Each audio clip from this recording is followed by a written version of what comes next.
بسم الله الرحمن الرحیم. قال اوید یعنی اوی هود علیہ السلام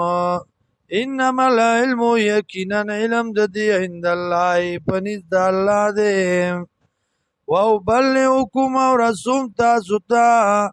ما ورسلت به چرالی گله شویم زفاغی باندې ولكن يراكم لیکن زبینم تاسو لرا قوما تجهلون یو قوم جاهلان فلما رأوه هر کلا چې ویلید دی عذاب لرا عارضن بشکل د وریځ کې مستقبل اودیتهم چې مخامخ براوړي خوړونه د دی یا مخامخ کون کی دی کندو د دی لرا قالو دی هذا عارض ممطرنا دا د وریځ باران ورون کی پمنګ باندې بل هوا بلکې دا ما عذاب دې استعجلتم به چې تلوار کوي تاسو پاغي ریح هوا وا فيها پدې کې عذاب علیم عذاب دردناکو تدمروا كل شيء هلاکوي هر یو شی لرا بأمر ربها په حکم در رب د دی باندې اصبحونو گرزید لا یرا الا مساکنهم چې نخ کاری دا مگر اغا زایونا داستوگنی دا دی لا یرا چې نشولی دلی زایونا دو سیدو دا دی